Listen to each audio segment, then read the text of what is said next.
Esse momento em que nós estamos na última reunião de obreiros que antecede a realização do terceiro encontro dos ceifeiros em chamas, dar alguns informes e ao mesmo tempo solicitar as orações dos irmãos para o êxito desse trabalho, não somente no sentido de que as mãos do Senhor estejam estendidas para salvar, curar, batizar e fazer a obra que somente Ele tem poder e quer fazer, mas também no sentido de que nós tenhamos um bom tempo, pois que parte das reuniões serão realizadas em praça pública. Como é do conhecimento dos irmãos, os trabalhos terão início agora na quinta-feira à noite aqui na sede, com a abertura do trabalho, estando naquela oportunidade pregando o pastor da igreja, pastor José Wellington. O trabalho prossegue na sexta-feira pela manhã aqui com 2 estudos bíblicos.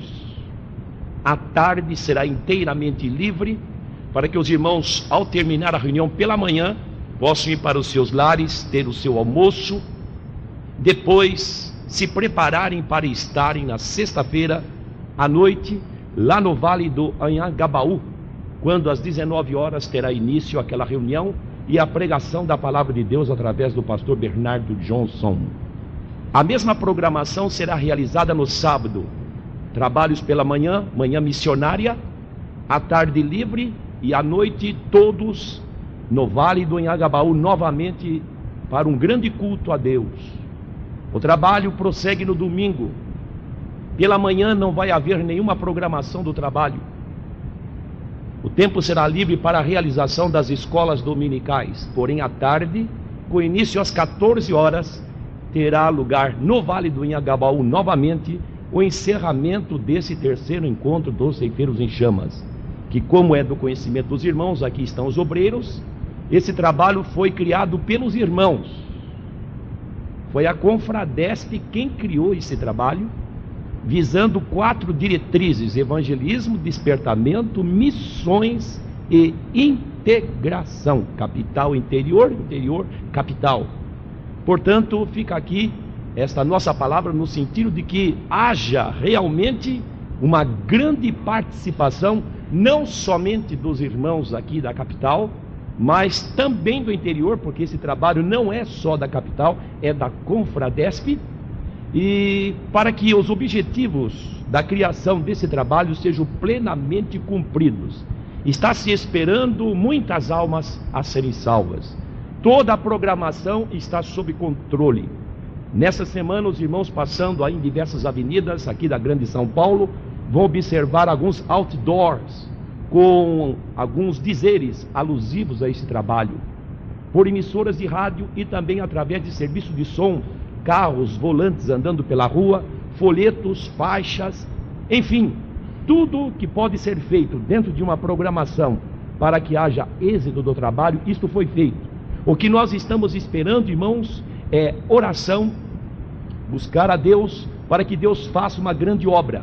Nós não queremos um grande ajuntamento, ainda que isso, de certo modo, um grande número de gente, milhares, 60, 70, 80, quem sabe 100 mil pessoas no Vale do Anhangabaú, vai demonstrar quem é a Assembleia de Deus aqui em São Paulo. Mas nós não estamos preocupados tão somente em que haja um ajuntamento, porque ajuntamento nós homens sabemos fazer de uma maneira muito bonita. Aliás, nós estamos nos tornando mestres em grandes ajuntamentos, mas nós queremos avivamento, e quem faz avivamento é somente o Espírito de Deus. Oremos, irmãos, para que Deus faça uma grande obra e compareçam, porque aí depende o êxito desse trabalho. Certamente o pastor José Wellington, se estivesse aqui, estaria fazendo este convite no sentido de despertar e incentivar os irmãos para que todos compareçam. Não assuma nenhum compromisso. Os nossos setores, cada pastor já armou um esquema, sendo que há setores que vão com 20 ônibus, 30 ônibus, 40 ônibus, até 60 ônibus. Há lugar para estacionar, tudo está sob controle, a parte de segurança, a parte que diz respeito às autoridades, e estamos esperando que não somente os crentes estejam ali, mas que levemos almas para ouvirem a preciosa palavra de Deus, consequentemente receberem Jesus nas suas vidas. Depois, esse trabalho tem continuidade quando esse trabalho chegar ao seu término, ou seja, as pessoas que se entregarem a Cristo terão seus nomes anotados e posteriormente, logo no primeiro, segundo dia, será distribuído para os setores de São Paulo, as pessoas que moram nas imediações, para que nós façamos a obra do discipulado, porque não basta ganhar. Aliás, nós ganhamos muita gente, mas também perdemos muita gente.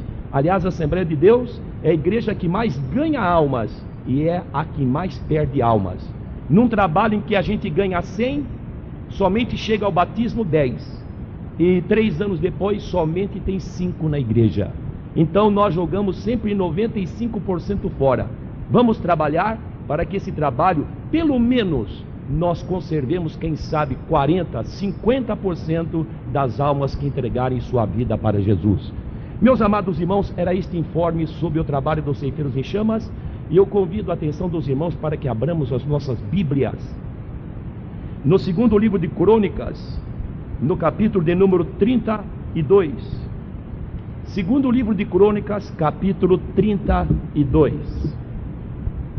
Versículo 1 em diante diz assim: Depois destas coisas e desta fidelidade, veio Senaqueribe, rei da Síria, entrou em Judá e acampou-se contra as cidades fortes e intentou separá-las para si. Vendo, pois, Ezequias que Senaqueribe vinha e que o seu rosto era de guerra contra Jerusalém, teve conselho com seus príncipes e os seus varões, para que se tapasse as fontes das águas que haviam fora da cidade, e eles o ajudaram. Assim muito povo se ajuntou, que tapou todas as fontes, como também o ribeiro que se estendia pelo meio da terra, dizendo: Por que viriam os reis da Síria e achariam tantas águas? E ele se fortificou, edificou todo o muro quebrado até as torres, e levantou outro muro para fora, e fortificou a Milo na cidade de Davi, e fez armas e escudos em abundância, e pôs oficiais de guerra sobre o povo, e ajuntou-os assim na praça da porta da cidade, e falou-lhes ao coração, dizendo: Esforçai-vos e tende bom ânimo, não temais, nem vos espanteis, por causa do rei da Síria, nem por causa de toda a multidão que está com ele, porque há um maior conosco do que com ele. Com ele está o braço de carne, mas conosco o Senhor nosso Deus para nos ajudar e para guerrear nossas guerras. E o povo descansou nas palavras de Ezequias, rei de Judá. Meus amados irmãos, um trecho da Bíblia, creio, conhecido de todos os obreiros que aqui estão. Mas o que tem chamado a minha atenção é alguns aspectos desse trecho bíblico. Meus amados irmãos, o rei Ezequias, como todos sabem, foi um grande homem de Deus. Aliás, dos reis, foi um dos poucos que teve o seu coração totalmente voltado para fazer a vontade do Senhor. Porém, ele, meus amados irmãos, antes de assumir o reinado, o seu pai Acás tinha tido um reinado totalmente, irmãos, irregular.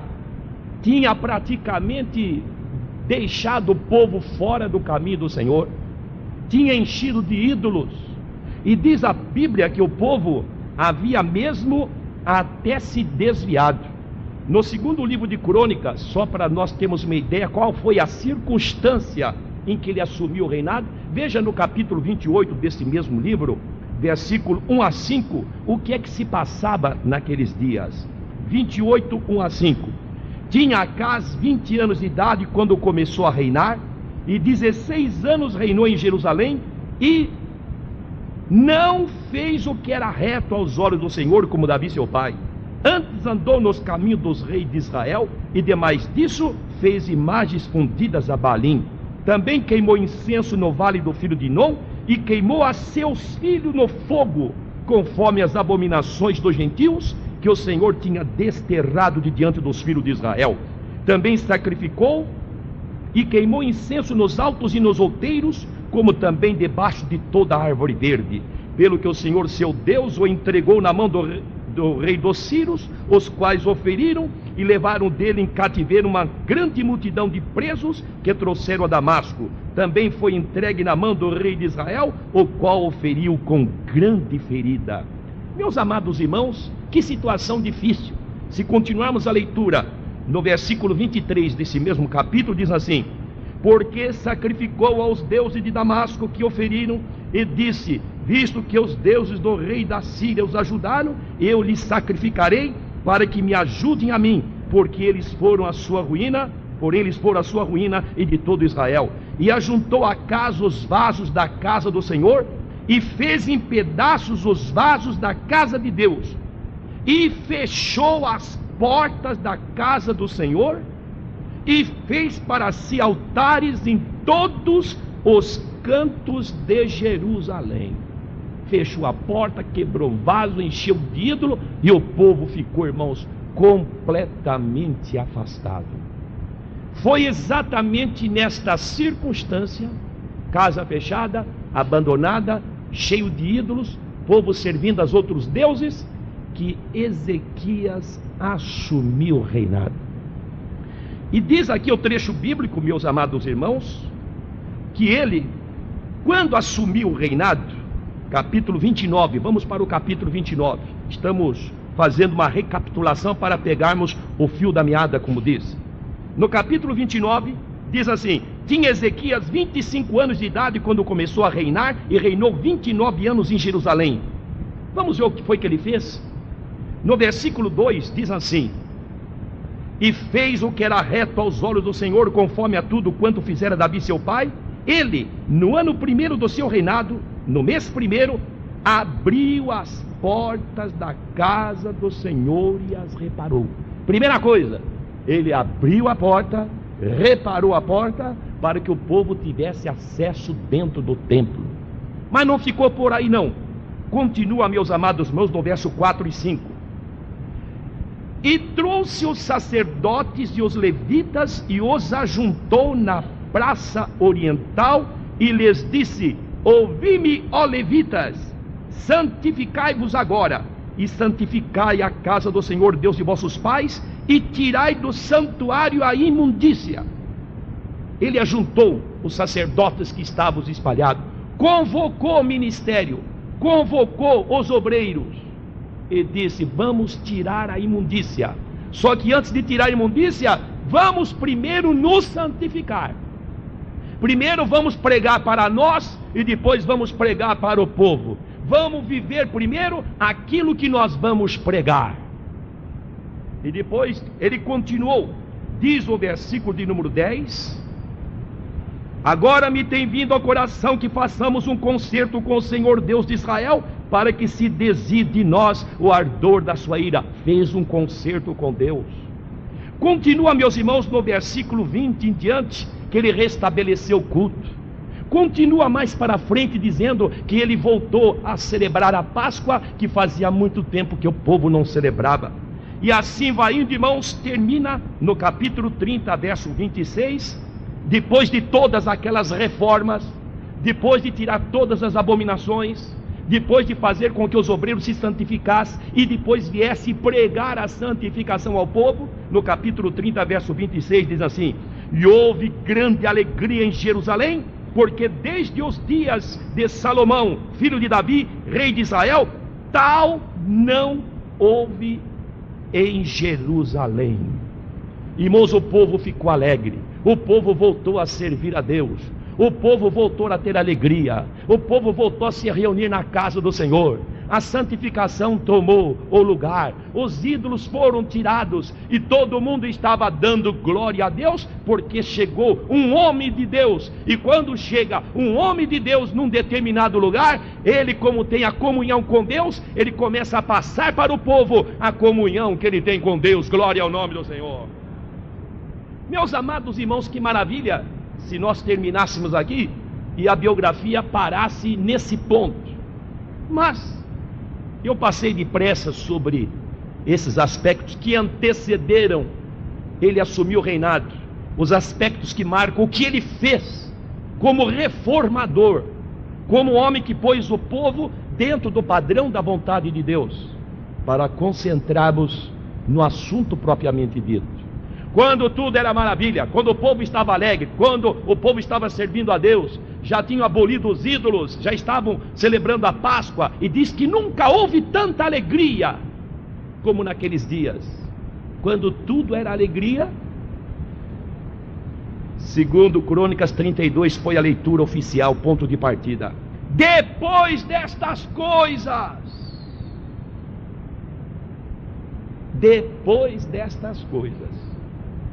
se eu tivesse que resumir, meus amados irmãos, com duas expressões, a biografia de Ezequias, eu pegaria da Bíblia as duas expressões que são a seguinte: primeira, essa expressão que eu acabei de ler, depois destas coisas. E a segunda está, meus amados irmãos, no versículo 22 do capítulo 32. É a primeira expressão: assim livrou o Senhor a Ezequias. Duas expressões. A primeira, depois destas coisas. Depois do que? Depois da purificação. Depois do que? Do concerto. Depois do que? De celebrar a Páscoa. Depois do que? O povo estar alegre. Depois do que? O Senhor estar presente. Depois do que? Abolir a idolatria. Depois, irmãos, é que nós precisamos também tomar muito cuidado. O cuidado no obreiro não é somente durante, é depois. Meus amados irmãos, a gente vai pregando e o Senhor vai fazendo a obra. Agora a gente precisa tomar muito cuidado, é depois. Mas por que depois? Irmãos, depois de uma grande bênção, depois de uma grande vitória, depois de Deus estar abençoando, curando, salvando, batizando, depois, tome muito cuidado. Tome muito cuidado. Porque alguém não gostou de tudo que foi feito e está sendo feito. Alguém não está dormindo, não, alguém está de plantão também, está irado e vai fazer alguma coisa, se não para tirar, pelo menos para tentar apagar o brilho da obra que Deus está fazendo. Então depois, tome muito cuidado. Meus amados irmãos, nós poderíamos lembrar de Israel quando estava saindo da terra do Egito, que maravilha, livres depois de muitos anos de cativeiro. E quando eles estão saindo, fazendo planos pelo caminho, quem sabe, eu me imagino aquele povo andando pelo deserto, o pai comentando com os filhos, enfim, com os familiares: nós vamos para uma terra que mana leite e mel, nós vamos ter o nosso campo, nós vamos plantar, nós vamos colher, não vamos ser mais escravo de ninguém, nós vamos servir somente o grande eu sou, o Senhor Jeová. E todo mundo estava alegre, e quando tudo estava alegre, depois, olhem para trás, e Faraó vem vindo com seu grande exército para atacá-los e levá-los novamente cativos para a terra do Egito. Foi depois que Sansão teve a grande vitória, quando pegou a queixada do jumento e com ela acabou com 1000 homens, um feito extraordinário para um único homem. Depois, Dalila estava vindo no seu caminho para descobrir o segredo da sua força. Foi depois que Paulo foi arrebatado até o terceiro céu e ouviu palavras inefáveis que ao homem não é lícito falar. Depois recebeu um mensageiro de Satanás, o espinho na carne, para o esbofetear.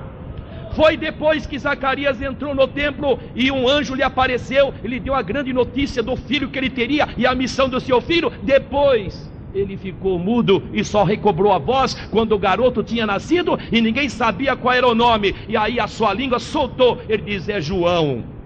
Foi depois, meus amados irmãos, que Jesus foi no Jordão e foi batizado por João, e saindo ele da água, orou, o céu se abriu e o Espírito Santo desceu sobre ele em forma corpórea de uma pomba. Depois, Jesus foi conduzido ao deserto pelo diabo para ser tentado.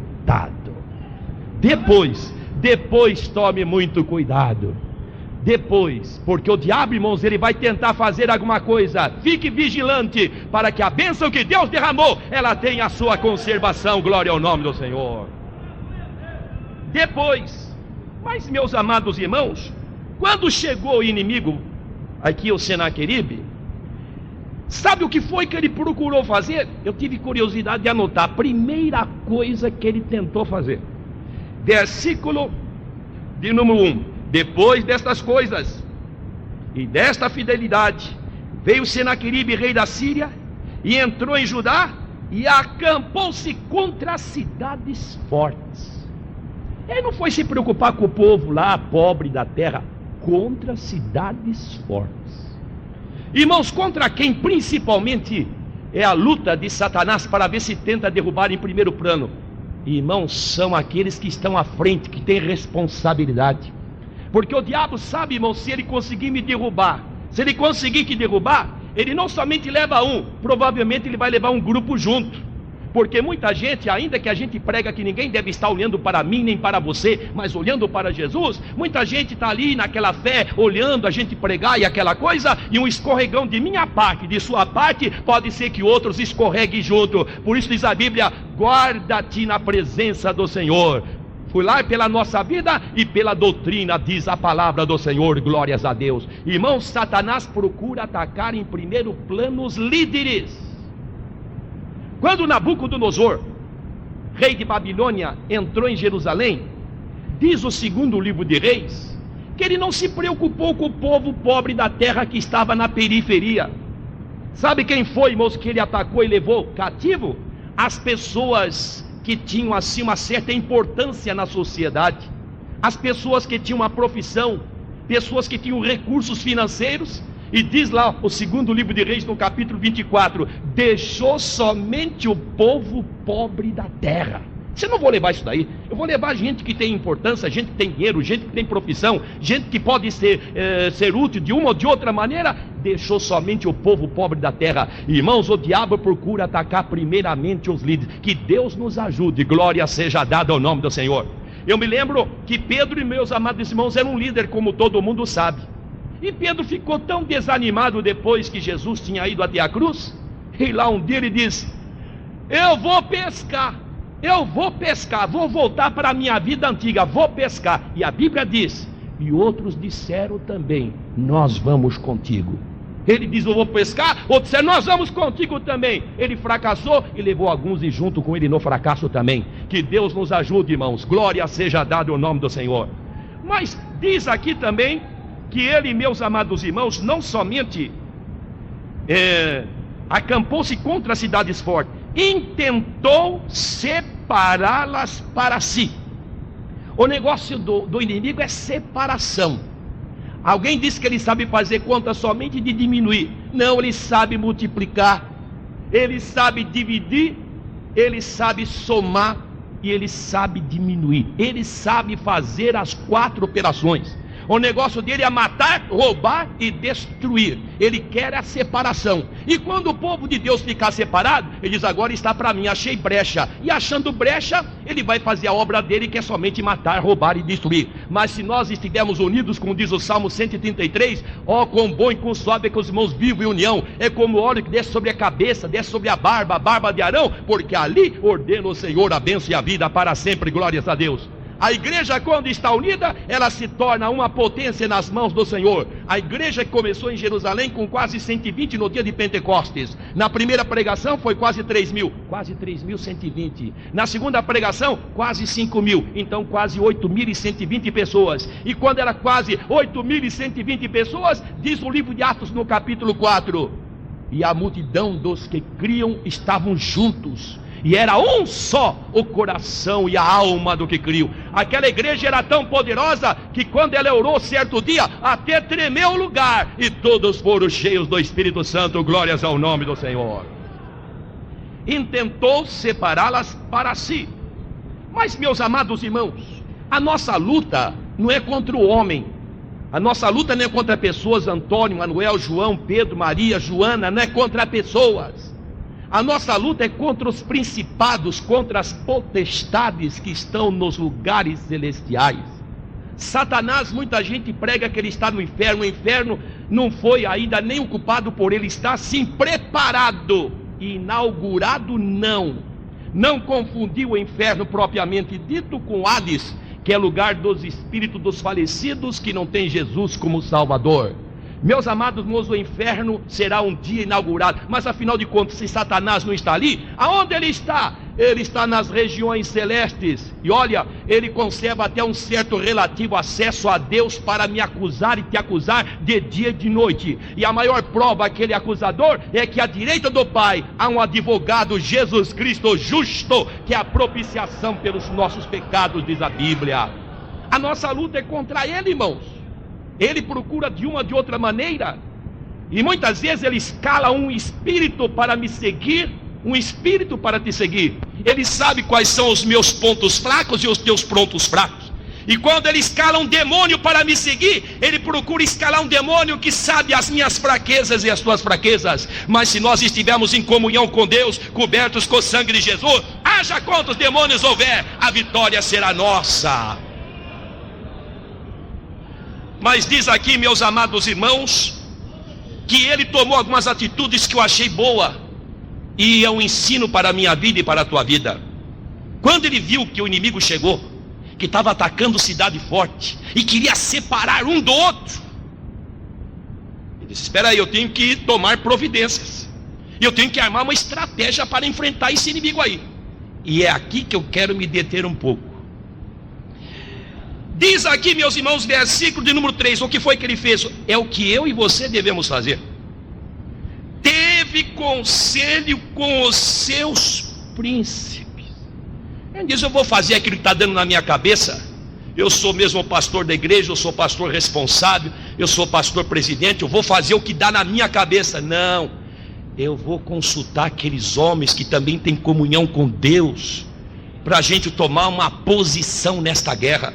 Irmãos, o conselho da Bíblia é que nós tomemos conselho com os outros. O governo, irmãos, da igreja é diferente do governo que existe no mundo. Que tipo de governo é o que existe na igreja? Que nome nós daríamos a esse tipo de governo, que é o governo que há na igreja? Existe no mundo, meus amados irmãos, por exemplo, o governo monárquico, em que está na mão de um homem. Existe no mundo o governo teocrático, é aquele, meus amados irmãos, o aristocrático, digo, que está na mão de algumas pessoas. E existe o governo democrático, em que há uma participação do povo. Na igreja não é democrático, na igreja não é monárquico e nem aristocrático, mas nós poderíamos dizer que é uma somatória dos três, porque o governo na igreja primeiro é monárquico, porque está na mão de uma pessoa, e é o Senhor que está lá em cima que comanda tudo. Existe o aspecto do governo aristocrático, isto fala do ministério, em que o poder está na mão de algumas pessoas, em que Deus me colocou, te colocou, nos colocou para nós, como diz, ele subiu ao alto, levou cativo o cativeiro, deu dons aos homens, e ele pôs na igreja apóstolos, profetas, evangelistas, pastores, doutores, querendo o aperfeiçoamento dos santos para a obra do ministério, para a edificação do corpo de Cristo, até que todos cheguemos à medida de varão perfeito, à estatura completa do Senhor. Aristocrático. Mas existe o aspecto democrático, em que toda a igreja, como corpo de Cristo, participa na oração, no jejum, e o Senhor dá a sua direção para a sua igreja. Glórias a Deus. Aqui diz que ele teve conselho com os seus príncipes. O ministério, os irmãos que estão ao lado, as colunas. A Bíblia diz no livro de Provérbios, abramos o livro de Provérbios, capítulo 15. Capítulo 15, versículo de número 22, diz assim: onde não há conselho, os projetos saem vãos, mas com a multidão de conselheiros se confirmarão. Ainda nesse mesmo livro, no capítulo 11, versículo 14,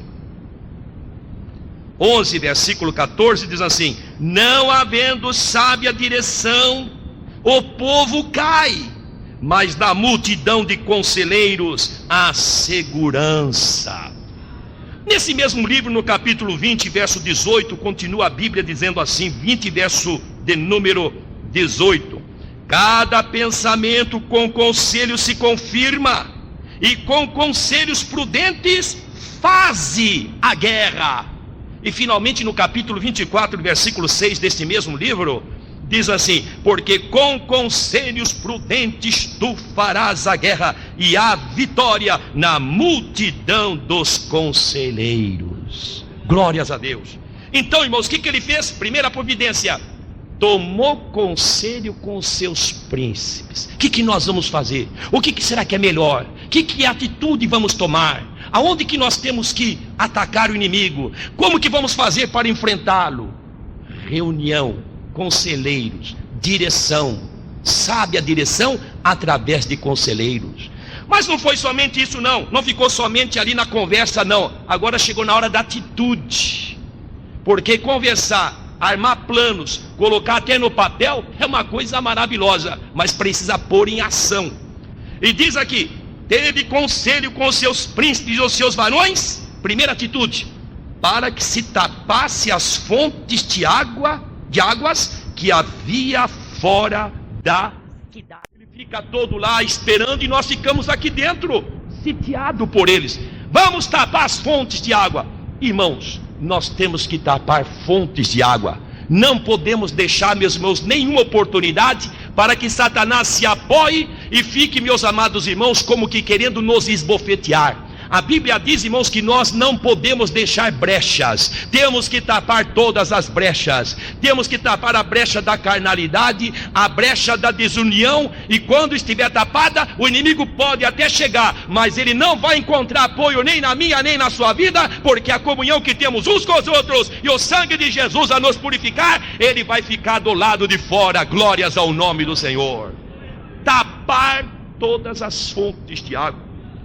Mas diz aqui, meus amados irmãos, continuando no versículo de número 4, diz assim: assim muito povo se ajuntou, que tapou todas as fontes, como também o ribeiro que se estendia pelo meio da terra, dizendo: por que viriam os reis da Síria e achariam tantas águas?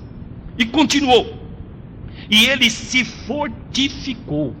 Ele se fortificou e edificou muro quebrado. Irmãos, o muro estava quebrado em determinado lugar. Imagina o inimigo chegar, podia até a fonte estar tapada, mas o muro, irmãos, quebrado, que desilusão. Meus amados irmãos, era muito comum naquela época as cidades serem rodeadas por muro. Muro era a fortaleza de uma cidade. E a fortaleza de uma cidade, naquela época, residia, meus amados, primeiro, nos muros, que não podiam ter brecha. Segundo, as portas, que tinham que estar cada uma nos seus lugares. Terceiro, as portas tinham que ter ferrolhos. Assim, meus amados irmãos, vamos comparar a cidade com a congregação onde Deus me colocou, onde Deus te colocou. Nós precisamos verificar, primeiro, se os muros estão levantados e se não existem brechas. Segundo, se as portas estão colocadas nos seus devidos lugares. E terceiro, se elas estão com ferrolhos, se estão trancadas, porque nós não podemos deixar a porta aberta. Glória seja dada ao nome do Senhor. Então, primeiro, irmãos, não pode ter brecha no muro. Isso, quando fala de brecha no muro, fala brecha em dois sentidos. Primeiro, brecha na vida individual. Eu, como crente, como servo de Deus, não posso, você não pode, nós não podemos ter brecha na vida. Porque se eu tiver brecha na minha vida, por ela Satanás vai entrar. Por uma brecha, Satanás tem oportunidade de fazer a sua obra destruidora. Está escrito no livro de Eclesiastes que se alguém romper o muro, uma cobra o morderá. Ou seja, se houver brecha no muro, tem cobra do lado de fora. E é bom que ela fique do lado de fora. Agora, se tiver brecha, ela entra do lado de dentro. Mas a Bíblia diz assim: não deis lugar ao diabo, tape a brecha, ele fica do lado de fora. Glória ao nome do Senhor. Se alguém romper o muro, uma cobra o morderá. Temos que ter muros sem brecha. E não podemos ficar do lado de fora do muro, temos que ficar do lado de dentro. Sair do lado de fora é um perigo muito grande. No Velho Testamento a Bíblia fala sobre a cidade do refúgio. E diz a Bíblia que a pessoa que tivesse cometido um crime sem ter tido a intenção de cometê-lo, corria para a cidade do refúgio. O seu caso era analisado pelo sumo sacerdote, que era o incumbido responsável por aquela cidade. E uma vez constatado a sua inocência, ele era recebido na cidade e tinha a sua manutenção. A sua integridade física estava garantida, com uma condição: que ele não saísse fora do portão. Se um dia aquela pessoa dissesse: sabe uma coisa, eu estou cansado de ficar aqui dentro, vou dar uma voltinha lá fora. O vingador do sangue, ou seja, aquela pessoa que tinha tido o parente morto por aquela pessoa que lá estava dentro, vendo sair para fora, corria atrás dele, o matava, e o sumo sacerdote não tinha nenhuma responsabilidade mais, estando a pessoa do lado de fora. Mas do lado de dentro, o sumo sacerdote se responsabilizava por ela. O sumo sacerdote é Jesus Cristo, nosso Senhor. Estando lá de dentro, ele diz: eu não te deixarei, nem te desampararei, eu conheço as minhas ovelhas, ninguém as arrebatará da minha mão. e nem a morte, nem a vida, nem a tribulação, nem a angústia, nem o presente, nem o porvir, nem a altura, nem a profundidade e nem alguma outra criatura nos pode tirar do amor de Deus que está em Jesus Cristo, nosso Senhor. Mas se nós sairmos para fora, Ele não tem mais nenhuma responsabilidade. Ele está conosco enquanto nós estivermos com Ele. Se nós o deixarmos, Ele terá que nos deixar. Primeiro, não pode ter brecha no muro. Segundo, tem que estar as portas nos seus devidos lugares. A cidade de Jerusalém, por exemplo, ela tinha muitas portas. Não é o nosso estudo, mas cada porta tinha um nome. E aquilo é um ensinamento para a nossa vida espiritual, que temos que ter as portas, cada uma nos seus devidos lugares. Mas a porta, sem a tranca, sem o ferrolho, qualquer um pode abrir, pode entrar a hora que quiser, do jeito que quiser e fazer o que quiser. Mas quando nós deixamos a porta trancada, meus amados irmãos, ela está garantida, a cidade está protegida. E a igreja, diz a Bíblia, é um jardim fechado, está trancado. Jardim fechado és tu, amada minha. A igreja é amada do Senhor, ela é um jardim fechado, glória seja dada ao nome do Senhor. Muitas vezes o diabo quer até arrombar a porta, irmãos. Quantas vezes lá na congregação, onde eu estou, você está, ele já quis arrombar a porta, mas ela está trancada, glória a Deus. E quando ele tenta arrombar, a gente diz: Senhor, ajude, porque ele está querendo entrar aqui dentro. Aí sabe o que o Senhor vai fazer? Ele vai colocar anjos, como lá na casa de Ló, que os varões da cidade queriam entrar na casa de Ló. Diz que os anjos se colocaram do lado de dentro, encostaram na porta. Eles tentavam forçar a porta, mas não conseguiram arrombar a porta, porque havia anjos garantindo a integridade da casa. É o que diz a palavra do Senhor: tem cuidado de ti mesmo.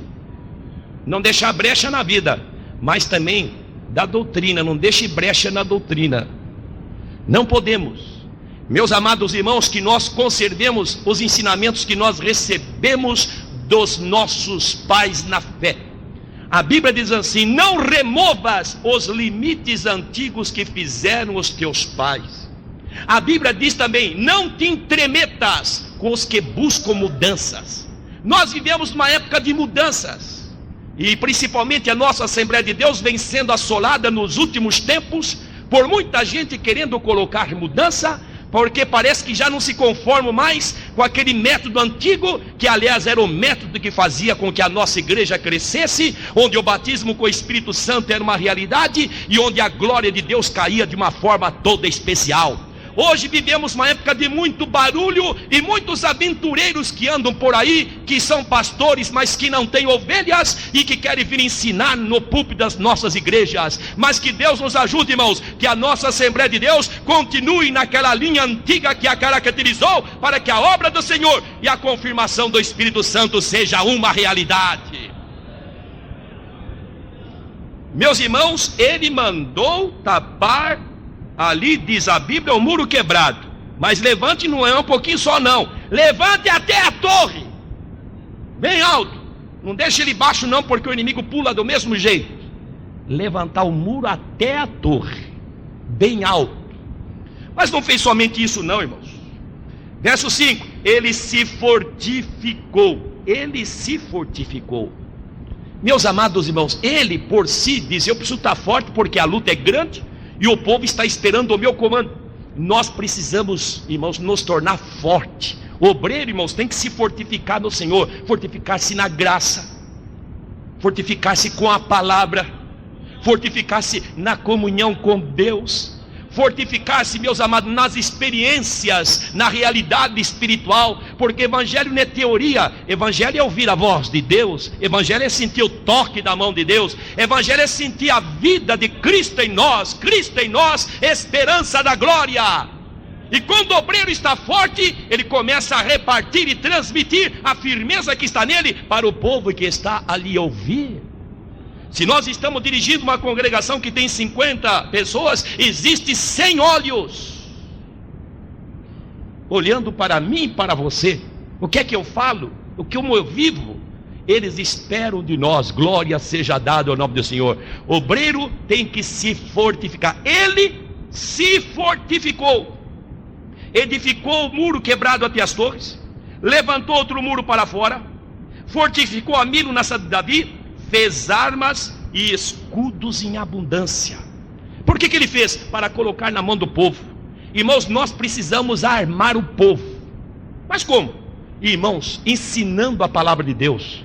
Aí a pessoa está na igreja, seja o crente já de um certo tempo, o novo convertido, ele vai tomando as armas, ele vai pegando a espada, ele vai pegando a couraça, ele vai calçando os pés na preparação do evangelho da paz, e ele já fica armado. Precisamos armar o povo, não para fazer guerrilha, mas para o povo estar pronto para o combate contra o reino das trevas, para enfrentar o diabo no dia mau, como diz a palavra do Senhor. Ele armou o povo, colocou armas na mão do povo. Mas não fez somente isso não, irmãos. Diz aqui, ele pôs oficiais de guerra sobre o povo. Ele pôs gente valente. Ele selecionou homens valentes e fiéis para estarem ao lado dele. Meus amados irmãos, que Deus nos ajude para que nós tenhamos ao nosso lado homens valentes, homens de guerra, homens fiéis, homens que não corram não, mas homens que estão equipados com as armas do Espírito Santo e possam estar prontos para enfrentar a luta contra o reino das trevas.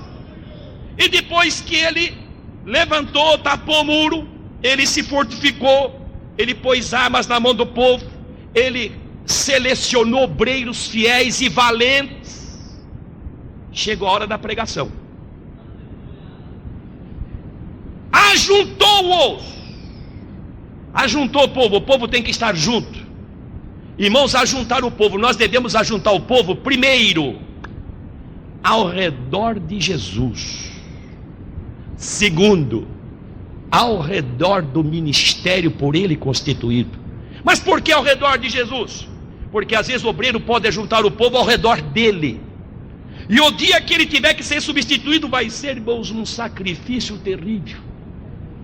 Alguns anos atrás, saudoso pastor Cícero de Lima pediu-me que eu fosse substituir um obreiro numa determinada congregação.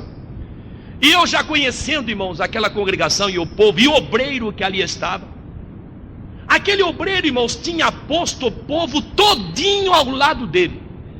E quando eu fui lá para comunicar que ele seria substituído a pedido do pastor, isso seria feito no culto seguinte, por determinação do próprio pastor, ele aproveitou os 3 dias que antecediam aquela reunião próxima para visitar um por um e colocar todo mundo ao redor dele contra o ministério e contra qualquer substituição. E quando eu cheguei ali, irmãos, que sacrifício foi? Que sacrifício! Eu falava, um se levantava, vou pedir minha carta, vou embora. Disse, eu também vou. E demorou uns 15, 20 minutos para me conseguir controlar aquela multidão e depois falar a verdade. Fui até um tanto duro naquela noite, para posteriormente dar a posse àquele irmão que tinha sido escalado. E meus amados irmãos, e eu disse naquela oportunidade, está errado todos vocês, e mais errado do que vocês, esse homem que está sentado aqui. Porque ele não ensinou vocês ficarem ao redor do Senhor, e sim ao redor dele. A igreja é quem que está ao redor de Jesus, irmão. Eu passo e você passa. O obreiro não tem lugar fixo. Hoje ele está aqui, hoje está lá. Apesar que já existem igrejas que o obreiro quer ficar vitalício, e já existem igrejas que passa de pai para filho, já está se fazendo uma hierarquia. Já existe donos de igreja, mas o dono da igreja é o sumo pastor das ovelhas que derramou sangue.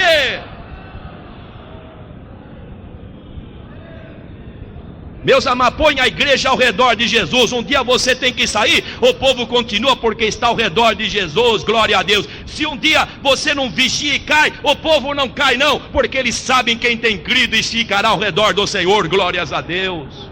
Segundo, ao redor do ministério por ele constituído. Ajuntou o povo. E depois chegou a hora dele pregar. Primeiro precisa pôr em ordem o muro. Primeiro precisa armar o povo, ajuntar o povo. E agora, hora da pregação. E diz aqui, ajuntou-os na praça da porta da cidade e falou-lhes aos ouvidos. Não, ao coração. Ao coração. E aqui chamou minha atenção, irmão, falar ao coração do povo precisa ser uma mensagem de Deus, porque a gente não sabe o que vai no coração do povo, a gente não sabe das dificuldades, a gente sabe mal uma coisinha aqui, outra lá, mas quando a gente está na direção de Deus, o Senhor dá uma palavra e a gente vai falando, a mensagem entra por aqui, entra por ali, entra por lá, entra por trás, e Deus começa a falar ao coração, glória a Deus. E quando a mensagem entra no coração, irmãos, ela surte um efeito muito grande. Nós estamos precisando de mensagens que falem ao coração do povo, para que o povo se desperte para buscar a Deus, para servir a Deus, para fazer a vontade de Deus e se preparar para a volta de nosso Senhor e Salvador Jesus Cristo. Ele não falou à cabeça, ao intelecto do povo, ele falou ao coração. E para falar ao coração, irmão, tem que ser uma mensagem da parte de Deus. E mensagem da parte de Deus, irmãos, a gente não vai achando assim pela rua, vai catando e vai pegando, não. Apesar que hoje existem aí vendedores de fitas, e a pessoa vai e repete como um verdadeiro papagaio aquela pregação daquele fulano, daquele beltrano, ou compra um caderninho por aí e sai pregando a mensagem de A, de B e de C. Irmão, prega a mensagem que Deus te dá, irmão, busca a Deus. Cada pessoa é uma pessoa. Deus, quando usa uma pessoa com 5 coisas. Deus, quando me usa, Ele usa com 5 coisas. Eu não posso ser igual a ninguém, ninguém dá para ser igual a mim. Deus me usa, te usa com a chamada que Ele me deu. Deus me usa, segundo, com o dom que Ele me deu. Terceiro, Deus me usa com a graça que eu estiver possuído no momento. Quarto, Deus me usa com o conhecimento bíblico que eu tiver, porque Ele usa o que eu tenho, e não o que eu não tenho. Quinto, Ele me usa com a personalidade que eu tenho. Eu só sei mexer a mão assim para falar, eu sei falar assim, tem que falar depressa. Se pedir para mim falar devagar, eu vou cair duro aqui, não aguento falar devagar, porque eu nasci assim, eu sou assim, é a minha personalidade. Irmão, seja o que você é, Deus vai te usar com o talento que você tem. Falou-lhes ao coração. Interessante, irmãos, embora era um culto diferente do Velho Testamento, não diz que ele ficou cantando. Ajuntou e pregou. Ele não ajuntou e cantou com o povo, porque muitos até ajuntam o povo e cantam um hino, 2, 3, 4, 5, 6, 7, 8, 9, 10, 11, 12, 13, 14, 15, 16, 18, 20. E quando chega 9 horas, irmãos, vamos para casa, e o povo vai de barriga vazia. O povo não comeu nada. Aí Satanás bate a palma e diz: hoje está para mim. O povo está saindo vazio, agora é comigo. Vou derrubar uns 3 ou 4 ou mais. Porque crente que não se alimenta, irmãos, ele é alvo fácil. É como uma pessoa que não come, irmãos, fica cambaleante, não aguenta trabalhar muito, não tem energia. Mas o crente que come a palavra de Deus, ele sai, irmãos, como um verdadeiro gigante. Sois forte porque a palavra de Deus está em vós. Irmãos, não abra mão do tempo da palavra de Deus, irmão. Mas na minha igreja tem tantas coisas, tantos organismos musicais de vida. Escale um grupo num domingo, um grupo no outro domingo. Meus amados, eu dirijo uma congregação que tem coral, tem mocidade, tem adolescente, tem criança, mas 8 horas ninguém me pede sequer uma oportunidade para hino, porque também eu não dou. 8 horas quem tem testemunho vai dar testemunho, e 8h15 alguém, ou se eu estiver, vai pregar até 8:55. Faz seu apelo, 995, paz do Senhor, amém. Não abra mão do tempo da palavra, programe o culto, priorize a palavra, e o que sobrou, sobrou. Primeiro a palavra, use a palavra, pregue a palavra, instrua com a palavra, e o povo ouve a palavra, vibra com a palavra, alimenta-se da palavra, cresce com a palavra, e vai pregar a palavra, glória ao nome do Senhor. Ele ajuntou e ensinou. Muitos ajuntam e cantam. E eu descobri porque alguns que fazem isso é porque não tem nada de Deus para dar. Irmãos, o obreiro que tem algo de Deus para dar não vê a hora de entregar, que está queimando lá dentro. Meu coração ferve, meu coração ferve, meu coração ferve. Ele diz: eu tenho que dar logo, senão eu vou estourar. Ele quer falar logo a mensagem de Deus.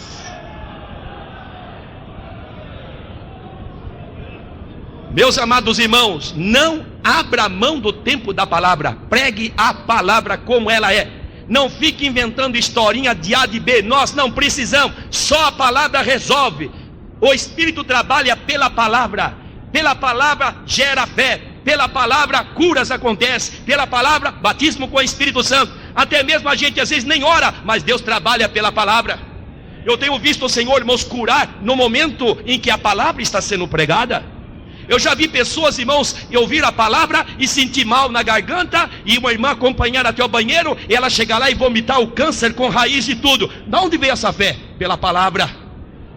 Eu já vi pessoas, irmãos, na hora do culto, caroço maligno dentro do nariz, desaparecer de uma hora para outra. O que aconteceu? Ninguém orou, mas a fé veio pela palavra. Aquele coxo que estava ouvindo a pregação de Paulo, Paulo olhou para ele e viu que ele tinha fé para ser curado e disse: levanta direito sobre os teus pés. Da onde veio a fé? Ouvir a palavra. A palavra, irmãos, a palavra é o veículo do Espírito. Mas, meus amados irmãos, o meu tempo está esgotado. E, meus amados irmãos, há tanta coisa gloriosa aqui, mas finalmente a última expressão: assim Deus deu vitória a ele. Ele orou, o inimigo chegou, mandou ameaça, mandou uma carta. Ele não deu muita confiança, apresentou a carta diante do Senhor. O Senhor mandou um anjo. O exército de Senaqueribe era composto de 185 mil homens. O anjo enviado por Deus chegou, numa noite acabou com 185 mil homens. Senaqueribe, quando acorda pela manhã, o seu exército está totalmente prostrado por terra. Ele ficou apavorado, montou no seu animal, foi lá de onde tinha saído, entrou na cidade, entrou na casa do Deus a quem ele, Senaqueribe, servia, e lá dentro os seus próprios filhos acabaram lhe matando. E em Jerusalém o povo estava dando glória a Deus pela grande vitória, glória ao nome do Senhor. Meus amados irmãos, e a Bíblia diz: assim Deus livrou. Assim como? Com essas atitudes que ele tomou. Assim livrou o Senhor a Ezequias. O adversário contou muita vantagem, mas foi Deus quem deu a vitória. Irmãos, que Deus nos ajude. O adversário muitas vezes não se dá por vencido. Ele conta a vantagem aqui, ali e acolá, mas a vitória é nossa, glória a Deus. Quando Davi foi enfrentar o gigante Golias, porque na verdade foi Davi que foi enfrentar o gigante, pois a Bíblia diz: e Davi foi se chegando ao filisteu. E o gigante olhou para aquele garoto ainda, está pensando com algum cachorro, para vir assim me com pau. Era o cajado de pastor que ele tinha na mão. Olha, eu vou pegar a tua carne e vou dar as aves dos céus, as bênçãos do campo. Mas Davi disse: tu vens a mim com a tua armadura, mas eu venho a ti em nome do Senhor dos exércitos. O diabo conta muita vantagem, mas a vitória é daquele que confia no Senhor. Irmãos, que Deus nos abençoe. O tempo é curto, mas resumindo, duas expressões: depois destas coisas. Tem muita coisa por aí, irmão, depois da bênção.